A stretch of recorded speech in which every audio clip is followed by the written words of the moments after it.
Hi, I'm Paul Camillos from Shooting the Breeze podcast. Join the STB crew for conversations and stories around women's hoops and women in hoops, inspiring players, amazing coaches, and the legends behind the scenes. It's our 7th season. Drop us a like and review, and make sure to subscribe for early access and other bonus content.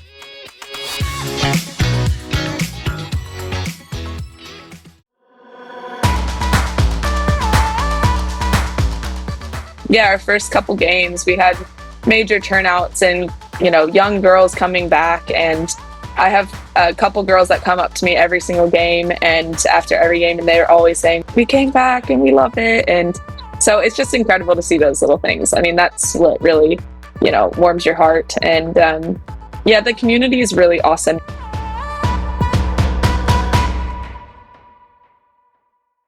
Welcome to Shooting the Breeze. I'm Paul Camillos, and joining me for this podcast is our New Zealand expert, Linden Moore, who's originally from the San Francisco Bay Area and now enjoying life in New Zealand and is also a PhD candidate. At the moment, Linden's in Australia for a conference. So before we get into this episode, it's great to have you back, Linden. Why don't you give us a rundown of why you're in Australia and what's been happening since you were last on the show? Yeah, well, first of all, always great to be back on the pod. I'm very excited. It's the first Tauihi episode this season, so always grateful to be back, and especially with Paige on. I'm in Geelong, Australia at the moment for the Sport Management Association of Australia and New Zealand conference. I may have mentioned in previous pods, but I am doing my PhD, like you said, and every year there's a conference for sport managers, and we come through and we present things, and we just have knowledge exchange and catch up with people and network. And this year it's in sunny Geelong. So that's what I'm doing over here. I presented my final PhD study today, which is a bit surreal. And then, so since the last pod, I've just been honestly writing my butt off, just doing as much as I can and getting ready to submit my PhD in a few weeks and enjoying Tauihi and life and traveling around and enjoying the sun. Cool. And for this episode, we're welcoming Paige Bradley, a Houston, Texas native who started playing basketball because her brother was playing the game. And after playing at the University of Denver, she started a professional career in Europe. And we'll get into that more in this episode. Paige is pretty well known amongst the local hoops community in Australia and New Zealand. She's played NBL1, WNBL, most recently for the Sydney Flames. And right now, Paige, you're playing in the Tauihi League with the Southern Hoiho. So you've kind of really gone right around the world with the game, and we're really happy to have you here on the pod. Welcome to the show, Paige Bradley. Thank you. Yes, happy to be here. Excited to get into more about it, and happy to join on your podcast. I've followed it for a while now, so it's cool to be here. Fantastic. Okay, so let's take it back. You started playing because your brother started playing. Yeah. Well, your brother was playing. So how did that come about? Yeah, I guess pretty young. My brother, I wanted to do everything he was doing. So if he was playing soccer, I wanted to play soccer. And he eventually got on a basketball team, probably in like the YMCA. And I also wanted to do that. So jumped on a team with my neighbor across the street who was on a YMCA team. And turns out I was way better than him. So I continued to play basketball, and he quit. I'm curious about a couple of things. First of all, the YMCA League. I don't think we've really got anything like that here in Australia. So what is that? Oh, I think it's just the local. I mean, I actually don't really know if they do much of it anymore, but back when I was a kid, they would just put recreational teams together, and your local teams would play each other on the weekends. But it was just your typical local organization that put some teams and games together, and we would play at like middle schools or could be at the YMCA gym or something. Was nothing really that organized, but I was lucky to have some other very cool opportunities in sort of academies, you could say, in my area growing up. And I grew up with some great players and a good core group that I stayed with through AAU teams and everything, and then was able to get to college because of all of that. But I think that was a big reason why, beyond YMCA things, it was those like little academies and AAU teams that really taught me a lot about the game and got me to where I am, or taught me a lot of what I know today. No, that's fabulous, Paige, and it's really cool to see you in New Zealand, especially after all of that. And when I think of you, I think of fierce on the court, but then you just gone around the world and such a great ambassador for it off the court. And so all the way from the YMCA, and then now you've literally gone pretty much all around the world. So this is your second year back here in New Zealand, which is fabulous. And I'm so excited to see that. You've been such a great ambassador on and off the court, and especially with the Hoiho, you're a fan favorite. You're a fan favorite around New Zealand. Everyone knows you. You've joined the league last year, and then you're here again this year. So there's been pivotal growth between the 2 years. Can you just give us a little bit of insight as to how it's been different, or how much what you've seen grow, or different than last year? Yeah, so I think that this year to last year, both years were extremely competitive, and you've got to see a different variety of players come into the league this year, mainly due to the increase in import numbers. So each team going from 3 to 5. You see different styles that have entered into the league that creates a different atmosphere in general.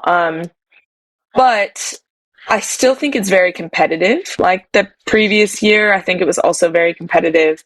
You see like any team could win on any night, and I think that was the same for both years.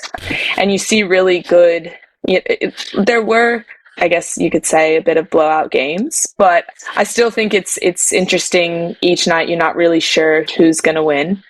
I do think, the leagues making the import numbers from 3 to 5, I think it's an interesting aspect to the game. I like to see a lot of the Kiwi girls get the opportunity to get it on the court, that main game. And so you're not seeing that as much this year. Kiwis in general, it's almost shocking to some people when you play against them because they have a very physical presence about them. And so the level of defense maybe last year was a bit more physical, and you had an aspect to it that really came from like a backing of the Kiwi girls. And I think there's a different level of that this year, in the sense that you don't have as many Kiwis on the floor, but that's what I mean by a different style. So there is a different style that was brought to the league this year. A lot of offensively minded teams and players, and which is great. It's good to still have, that different style around. I think that's just the main difference from last year to this year. It's interesting to have sort of a rule that you need to have a Kiwi on at all times, but you have 5 imports, because that, it just adds an interesting element for your coaches and for your team to kind of have their back on, hey, we don't have a Kiwi out there or something, and you got to stay on your toes with that. So I think there's just some elements that added to the different teams and styles, but I still think it was very competitive. I love that about this league. I love that you see upsets. There's supposed to be upsets, and you see the teams that are supposed to be the dominant aren't, not necessarily. It's all about the hardest workers at the end of the day too. So overall, I'm still so happy playing here, and I enjoy it very much. But it is such a different element that they brought to this year. But I'm happy that they're investing in the girls and the league and with Sky, and I think it's incredible. I mean, that's one of the reasons I definitely came back. Can I ask, you've played all around the world. Yeah. How do you find the Rapid League? Yeah, such a unique concept. I think it adds some great element to the game that you do see sort of, when you're playing on a team, you get 8-9 girls, usually max in a game on a typical game night, that each team probably only puts that many players on the court. It's kind of you get the optimal rotation, I would think.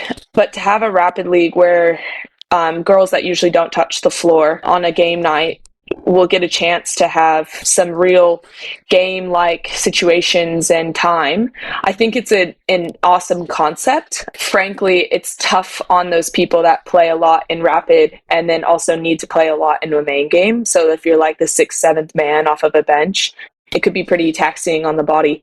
So that's probably an interesting aspect to it. I mean, obviously, you just have to stay fit and probably get used to it and know what your body needs and But I think it's such a great concept for those girls that maybe are the 10th, 11th, 12th man that don't maybe get to see the floor on the main game. It's cool that they tried it out here and everybody bought into it. So, yeah. I mean, I like it. I've never played it, so I don't know. But I can imagine some of my teammates that have to play big minutes in both. I can definitely tell that, there are days where I can see it's tough. But so, kudos to them. It seems to me that the two games, like you said, you're going to have some players who are going to really be feeling it towards the end of the main game. But I'm kind of curious, if you think back to all your experience around the world, how do you think that the concept of the Rapid League would translate to, say, Europe? I think that Europe is so established with sort of tiered teams and leagues and levels that I had some girls play on two teams. So they would play on our top team, and then they would also play on a regional local team. So they did probably get a lot of experience. They especially get the practice experience, but then they also would play a solid 30 minutes in a game on the weekend if they weren't playing with us. And sometimes they would play 2 games in the weekend, but maybe they only got 5 minutes in a game. So I do think the concept makes sense for development, but I also think Europe is more established with their levels of leagues and opportunities. Maybe not everywhere, but yeah, I think that teams also tend to struggle with money and traveling anyway. So to travel 12 girls, it would be an investment as well. But to be fair, I don't know if it's necessarily needed over there because of sort of the structure that is in place for a lot of countries. Okay, and look, one last follow-up on Tauihi from my point of view is they've announced the expansion with the Indian teams. Mm. Okay, so first of all, from your perspective, how do you see it? And secondly, from talking to people on the Hoiho, how do they see it? And how are they feeling about, what is a pretty significant change to the league? Yeah. Most of us are pretty confused. We're just unsure. It's an unknown, and we're not exactly. At first, it thought, are we going to India, or or what the case was, and then we kind of learned they'll be based in Auckland, and I'm getting little tidbits here and there, so I have no idea what's true or not, and what's solid about it. I think it's interesting and unique. Again, just adds another element of style and different ideas and growth in the game. I mean, any country I've played in, you get different ideas of different ways that different physicality, different ways people play defense or offense or shiftiness, or it all adds an element to the game, and I think it's a cool idea. I absolutely do. It's interesting to hear what the makeup of the team and how that is involved in the league. And again, personally, I think to grow a country's basketball and skills and development of players, you just really need to keep the core of a team to be Kiwi. And so I'm interested to see, adding teams like this. Is it a full team of Indian players? That's such a cool idea. But I also think the more you add imports, the less you kind of get of the Kiwis. And I know I'm an import, but just speaking from experience in different countries and different leagues, you see, as basketball grows in these countries, sometimes you see the growth in those youth players in that country, and it's a really cool thing. Yeah, it's going to be really interesting, isn't it? Because Paige, I know, I'm just because I know as much as you do, which is what the media releases say. And you have a good point, and I think it's really it's an interesting spot to be in, because I understand it is a great thing that Indian basketball now in New Zealand, they're going to help the Indian basketball team get better. And of course, then because of the population of India, that's going to bring more eyeballs to the league. So I understand to an extent what they're doing. And I think definitely there's some good things about it, but also I am you're right. And I totally agree with the fact that if you're going to grow a league based in New Zealand and you want to make the game better, you have to invest in your Kiwi players. And then I also get it's a double-edged sword, because then you want them to play against players who are more experienced like yourself, and you yourself are bettering the league because of the talent and the challenge that you bring every single game. So it's definitely different. And I guess we'll see how it goes. But it's an interesting development, that's for sure. Yeah. Maybe that's enough about it. Yeah, I think the other thing, of course, which, when I read the announcement, I thought, okay, to me, India is not known as a big basketball country. Mm-hmm. Right? Hockey, yes. Cricket, yes. Mm-hmm. I got to be honest, I'm curious to see when the teams do hit the floor, what's it going to be like? What's the quality of players? I've started researching basketball in India, and it's not easy to find information. So I'm kind of wondering, what's going to change in the league, and how's it going to change, and what's the level of competition going to be like? For the level I've seen, it's just been the FIBA Women's Asia Cup. And so that's been the level to the extent that I've seen of Indian basketball. And it's tough because, like you said, Paul, there's not a lot on it. And so I think all of us, including the players, would like to know. I guess it's just kind of one of those things we have to be in it for a spontaneous surprise. Yeah, I think that the unknown of adding a rapid league and the unknown of adding an Indian team, I guess we're all just gonna go with it and roll with it and see how it goes. I will say it's really good for the South Auckland community, though, and good for Bruce Pullman Arena, which for those not in New Zealand is a very large sporting arena with multiple courts, and New Zealand Agers have tournaments there, and sometimes the Franklin Bulls go up there and the NZ NBL. So there are uses for that court, but it's really good for South Auckland because there's a big Indian population there that they're going to have their own team. And so, because besides the Tuatara, for fans maybe not familiar with Southern NBL, that's the men's team in Auckland, and then the Franklin Bulls in Pukekohe, which is pretty much the most southern part of Auckland you can get, is still calling it Auckland. There's nothing in between. And so, trying and thinking in a positive way, it's going to be good for that community too. And I hope they get a good turnout. And if anything else, they're going to see for Kiwi players as well. Yeah, absolutely. I think that's awesome. And if that can also show that community, you can do this too, and gets girls interested, that's a step in the right direction too. Absolutely. Because we're talking community, something I do want to touch on, because I've been lucky enough to experience it myself, and I want to try and bring listeners into the Edgar Center and when you guys play at home in Dunedin, because it is a really good atmosphere. Sometimes it might be smaller than what people are used to, but it is really great. So can I love to spotlight the community a little bit and what you're currently playing in? Can you tell us a little bit about that? Yeah, absolutely. I mean, to start off, you just have dedicated people in the program and the club that really give a lot. And it definitely sometimes goes, under the table, you don't notice it, and they give their time and effort. So I really appreciate that. And then beyond them, it kind of extends to those family and friends that loyally come to our games over and over. And yeah, it's sometimes a smaller crowd. Like this past weekend, it was a bit smaller. There was a Christmas parade going on in the city.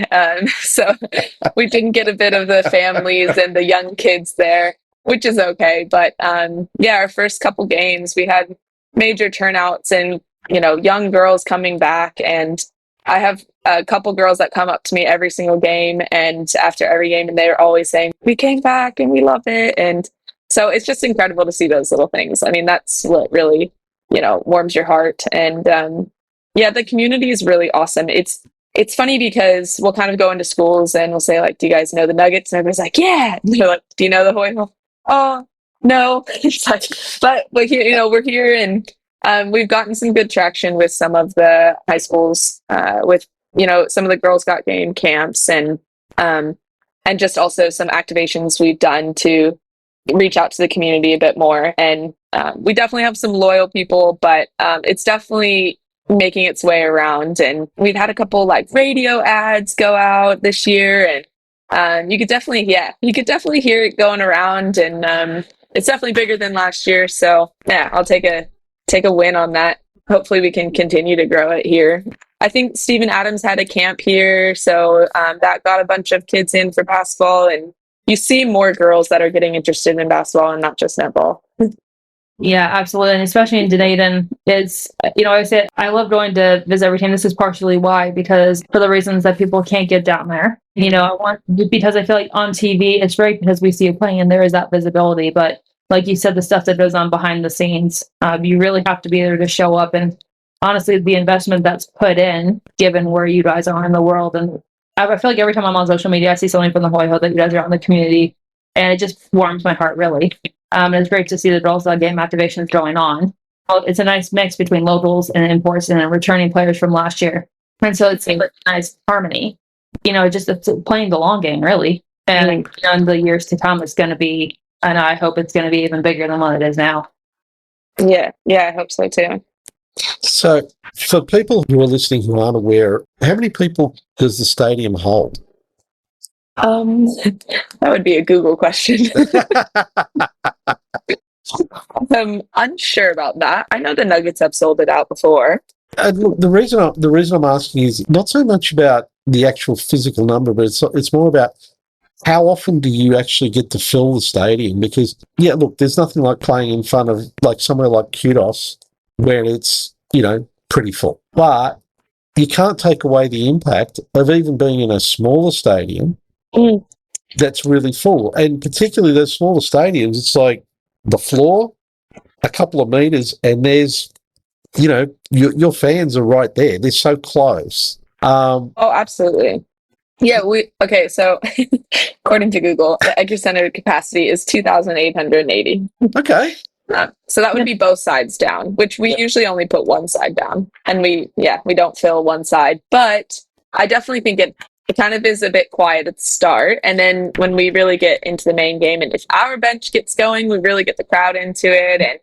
And then the crowd sometimes gets us into it. So it's a good combination, I think. But I think that's exactly, I feel like going through my career is when you get to play in those smaller stadiums, like a stadium we played in Germany. It was smaller than the one next to it that was bigger, but we played in this one because it just felt like the atmosphere was incredible. Yeah. And if we played in the bigger one, we probably would fill it too, but it was also, it's just bigger and the atmosphere doesn't feel as good. In Sydney, the Kudos is the big one. Kudos is the big one. Yeah. And then we also played in the Key Center, exactly. Yeah. And we actually really loved playing in the Key Center. Again, because it was just our fans, and a lot of times in the Kudos, it was like a double header. Yeah. So we felt like, loyal and really into our game's fans, and it was smaller, and it felt like, it packed and loud, and it was a blast. So I hope one day that we fill the Edgar and it feels like the crowd is on top of us. I have no doubt, because there is a definite vibe, and like you said, when your bench gets going, like the roof just lifts off. And that doesn't matter whether at home or on the road. It's just, I love the smiles and seeing how everybody is everyone seems like they get along great. And the culture of the team, like I said, the organization, from an outside perspective, seems really well done. And the people in it help it make that way.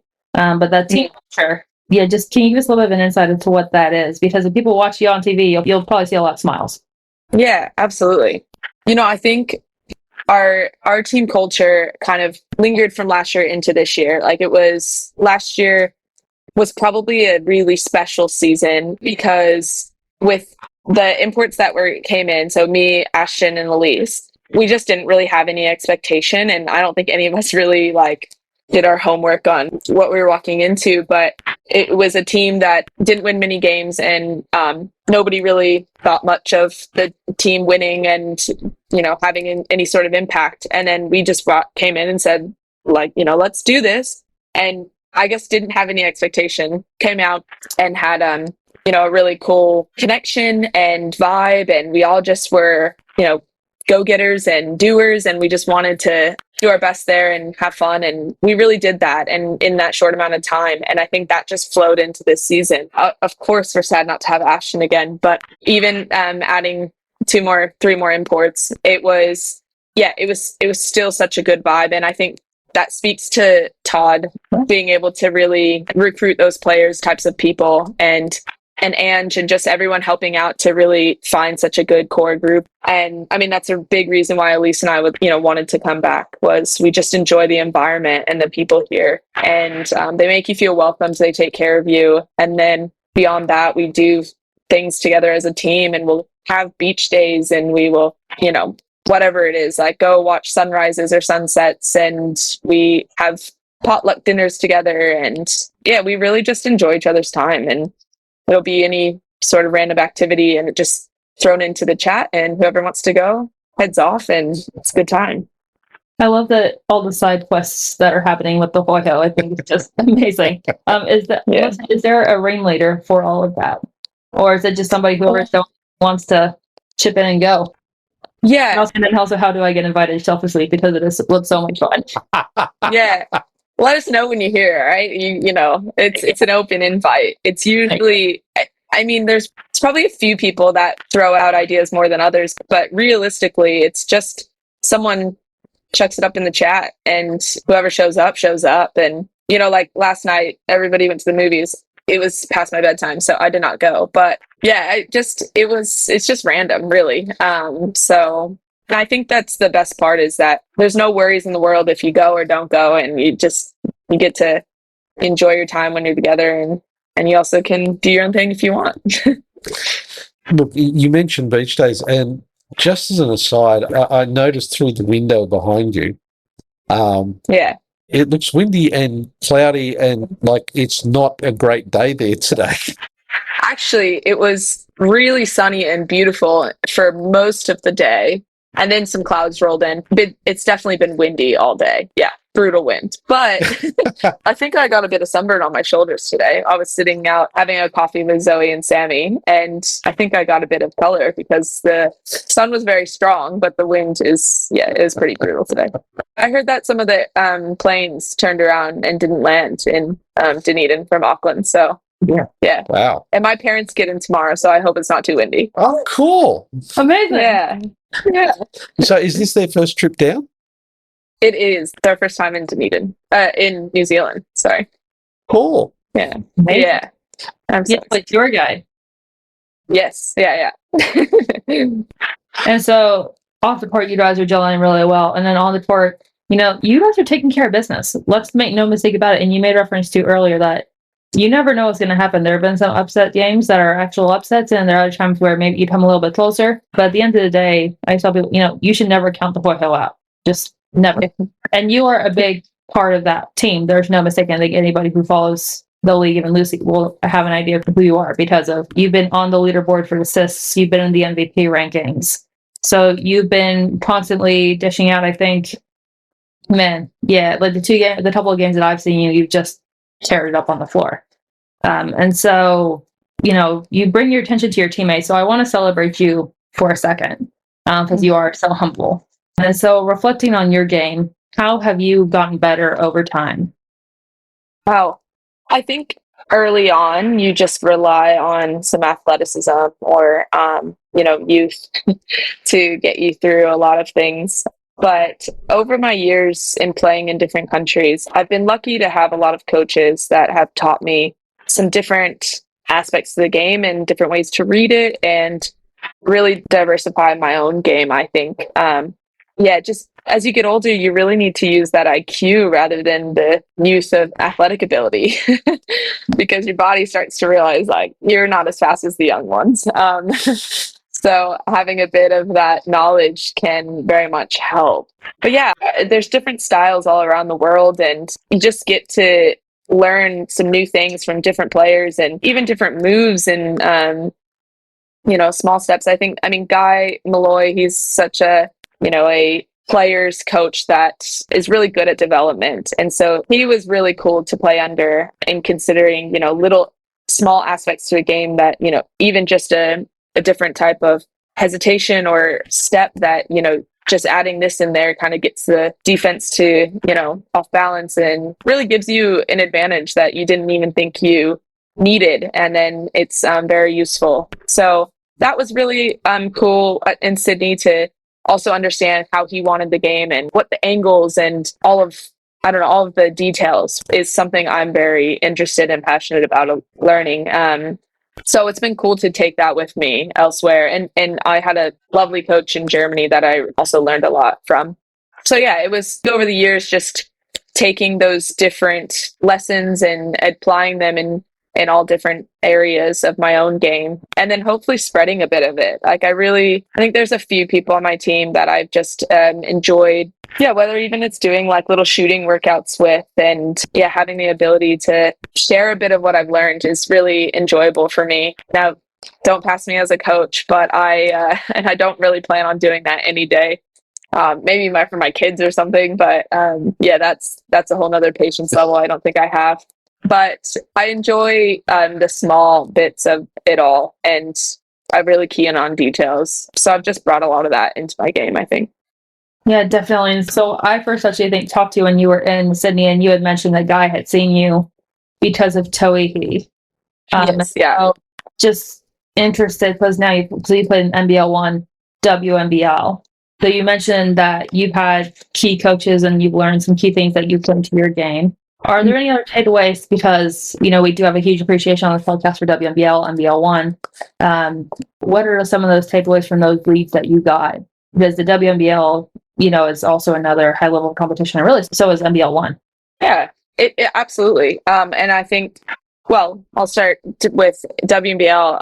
It was so cool to be in such a professional level of all aspects, whether it was management to coaches to, practices and lifting and shooting and recovery, and everything about it was just at a higher level. And then, of course, the basketball, which was really just so enjoyable to be a part of. It brings it to another level where you have to bring yourself to another level each day. So you can't walk into practice unprepared or not mentally ready, and it's your expectations are higher, which it was such a cool thing for me because I'm big on details. Sometimes those things like maybe would annoy me in a different sort of atmosphere, that now when I'm in this atmosphere, like, no one's allowed to miss a layup. And that's kind of what I was taught when I was very young, pre-college days at those like sort of academies I was talking about. One of the coaches there, he was very, very, rigorous on us about these little details and always touching the line. And so getting that back in Sydney was such a cool aspect for me that I, and also very taxing. You don't realize how sharp you need to be every single day. And then you just want to go home and veg out because you just don't want to think anymore. Yeah. Or go sit your butt on the beach. That's what I did plenty of times. But yeah, it was the attention to detail that I really enjoyed in Sydney, and takeaways of angles on screens and specific passes and looks, and it's only open for that second and you have to nail that down. And I think Guy was really good about making us be aware of all of those things. Or on defense, one wrong step is not okay. So yeah, it was, I really enjoyed that part of it. Going right into NBL1, before Sydney, Hobart was a lot of youth, and it was a lot of like, I was kind of the one being a bit more strict and being the older one that says like, hey, we need to pick it up and that type of thing. So, and then Sydney, I didn't need to do that because everybody had to anyway. So then, and then going into NBL1 and Knox, yeah, it was a bit of a higher level. And there was another aspect to it for NBL1 because I think, we have a bit more of a not strenuous, but like it's a bit better for NBL1 as far as the program and, the facilities we have access to. And I mean, nothing but really great there. So that was such a nice opportunity. And yeah, in team and environment, and to have Kira and Alicia Frawling with me, like both of them being WNBL players, and adding that element in that environment that we could create there together. And people just follow along with you, and it's really great. We had great practices. Yeah, and then taking that into Tauihi, I think New Zealand is in general just a relaxed country. So, our start time, our roll-in time is, pretty relaxed, and we get going when we get going. But I think it's known with our team that once we step in the court and it's practice time, like we need to keep, get our head on straight, and yeah, we need to go at it. So it's a similar idea that like I'm a bit more of the person that's like, hey, here we go, like this is where we're going to get better, and bring that aspect to the game. But I think overall those takeaways are the attention to details, and yeah, the obvious mentality that if you bring that into practice, it translates in a game. And I think that's what I've continued to try to bring to my teams. I wanted to just jump in for a second, because as you were just talking about the different teams you've played for here, like in Australia and New Zealand, so there's been Hoiho, Hobart, Sydney, Knox, but you've also played for, overseas. You played in Germany for, was it 6 seasons? Yes, yeah. right? And you also played in Luxembourg and just those two, right. Yeah.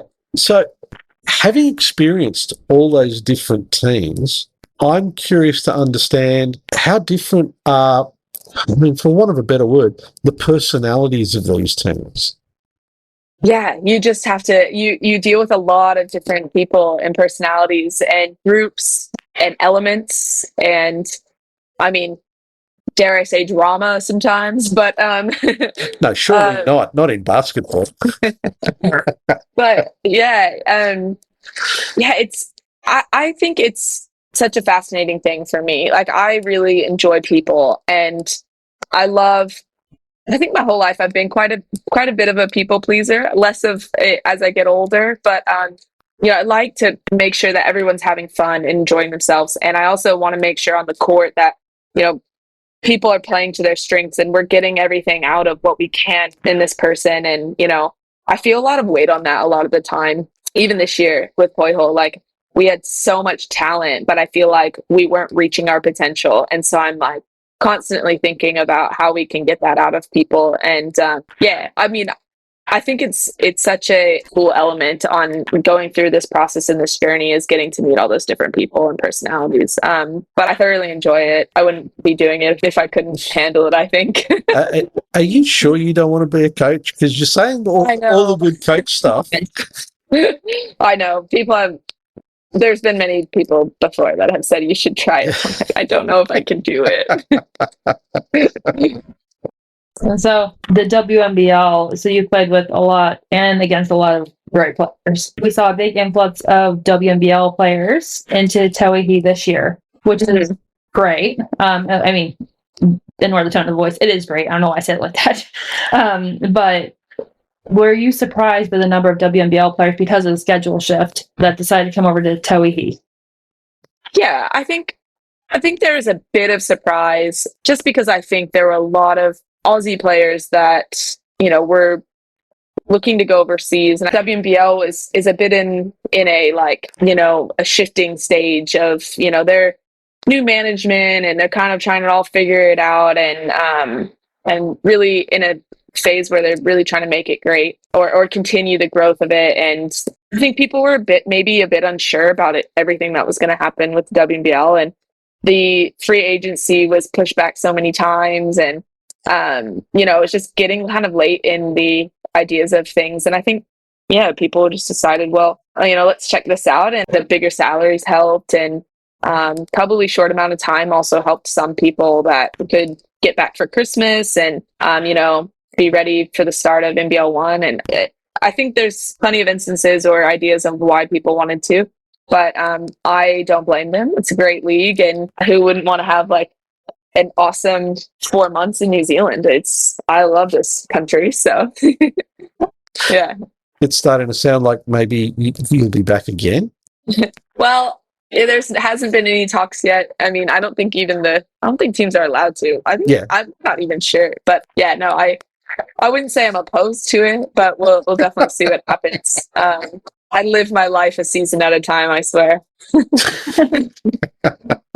Which seems appropriate given your movements. And so what you mentioned, you're 4 months in New Zealand, especially now because we've shifted again. We're in the summer, late spring, summer. So weather's looking pretty good. I mean, again, I'm a bit biased, but I don't know why you would want to live anywhere else. Basketball, but it gives you that opportunity, and you get paid well. And then after those 12 weeks or so weeks are up, you're able to go to another team if they take contracts. So they have those. So there's another window of opportunity for that. Is that something that you're looking to do? Yeah, definitely will look. I think I'm used to this year-round thing. I'm just not going to give it up or something. But I completely enjoy this part of the world, and who knows, maybe I'll just like bounce to Aussie, New Zealand. I don't know. So, but yeah, definitely we'll look to do off-season stuff as well. I mean, for sure. I mean, we want to be selfish and keep you down here year round, but of course, then there is the benefit that you'll bring the teams around, other teams around the world. So, understandably so, if you would like to do that. But you said something along the lines of, you're used to the year round thing, and for a lot of basketball players, especially in this part of the world, if you want to make money, year round is what you're gonna have to do. And so, but that requires mental preparation, so taking care of yourself physically and mentally. How do you do that? Cool. I think it's important to talk to teams about physios and the physical aspect of it, making sure that they can provide some sort of care for you and any sort of, injury or niggle thing that comes up. Like you need to address those things. But otherwise, as I've gotten older, I realize I can't just jump into a gym and start running right away. It's definitely a warm up period and rehab and prehab and all these exercises and little things that really do help, and then the cool downs and all the extras, whether it's an ice bath or saunas or anything of the sort to help the body recover and prepare yourself for each practice and day. Sleep, lots of sleep. Need that's a big one. But yeah, I think you just realize you have to start taking care of yourself if you want to stay on the court. I just want to throw this one out because one of the big changes with the way the Tauihi has rescheduled itself is you finish and then there's a reasonable break between Tauihi and NBL1 starting. Mm. Do you think that that's actually going to, particularly for those players who are in Tauihi and who are going to NBL1, having that break rather than going literally from season to season is actually going to be better for those players because you actually do get some downtime, time to rest and recover over any niggly injuries that might have developed over the season, and particularly for someone like yourself who does bounce between New Zealand and Australia. What do you think about that? I think it's good for a downtime. Speaking from a person who went 5 years in a European season and just took the entire summer off, I didn't want to go play another season somewhere. So I did take that time, obviously, and then continue to work out because you can't just expect to jump straight back into it. But I think having that time off is important, and especially for me now, thinking about my agent even offered me some ideas that were in Europe, but I just could not think about going into another 8-month season, coming off of WNBL, NBL1, and then going straight into European season. I think it's important that break. And so the time between NBL1 and Tauihi, and now this time potentially between Tauihi and then going back to NBL1, it is important. There's times where you need to let your body heal. And then in saying that, it's also very important to build up your load again so that you're not jumping on a court going full steam without, your body prepared for that. So yeah, I think your body needs that downtime. Yeah, 100%. And especially because the Europe season is so dense. And then I just can't imagine somebody who doesn't play but just loves to watch it. It's great as a fan because we get to follow you year round. But I can't imagine for only you guys it's probably, harder to keep up making sure that you say taking care of your body because you want to be, playing for as long as you can. So you talked about that. And, you said you live your life one season at a time, which I think is actually equally in a really good way because you're just taking in those experiences and you've had so many. But do you have an idea of what you want the next couple of years to look like? Really? Yeah, I think in general, I'm interested in this part of the world. New Zealand and Australia is very much starting to feel a bit more like a home, I guess. And I wouldn't say I'm established anywhere, but I do really enjoy, I've hung around for a few years now. And yeah, I always find myself coming back here and, feeling great about it. And yeah, we'll see where that takes me. But I am interested in seeing what else I can, formulate over here into a bit more of a permanent thing. We'll take it. Anything we can get. If it's just for part of the year, it's great to have you around. And, because you've seen through the league for the last 2 seasons, which is, like we said earlier, pivotal. And, there are different successes that you can take out of that. So I did want to ask, for this current season, even though it probably did not go the way you guys had hoped. We're sadly not going to see you in the Final Four, but we'd just love to know quickly some of those. How would you define a success this season? Yeah, I think that we had small wins. I think we started off kind of not knowing where our superpower was. We just we couldn't really put it all together. You know, we had all these elements and all these great talents, but yeah, less of being able to put it so quickly together and putting it in 40 minutes. But I think we did have really great moments of it and really cool times where our defense was so cool and incredible. And then offensively, we were grooving and finding our own way and doing it, you know, as a team. So yeah, I think those elements made the small successes of the season, you know, worth celebrating. Yeah, it's unfortunate that we couldn't get a few more wins out of some of those to keep us in the Final Four, but sometimes it's just the way basketball is and sport is, and I'm still happy to be here in this season and play with this team, and so celebrate that for sure. There's a whole lot of level to going around for you guys, and I just hope that it continues to grow over the years. Because I just want you guys to know that they're, you know, you guys are very loved, and we see you no matter what happens, and you're doing a great job contributing to the rugby game in New Zealand. So it's a real pleasure to have you here. Thank you. It's a pleasure being on here. Paige, it really has been great having you on the show. We were watching you when you were playing for the Flames, and it was like, yeah, we need to get Paige on the show because everybody on the floor is 110% competitive. But you can tell there are some players who are really competitive, but you can also tell there's this element of, I'm having fun out here. Oh, you have to. Yeah. Otherwise, why do you do it? Look, it really has been great having you on the show, Paige, and we really do hope that you'll stay down here in the Southern Hemisphere, and we'll get to see you in the NBL1, and we'll get to see you in Tauihi or maybe WNBL again. Thanks so much for joining us on the show. Linden, as always, thanks again for joining us on the show, and it's been great to have you both here.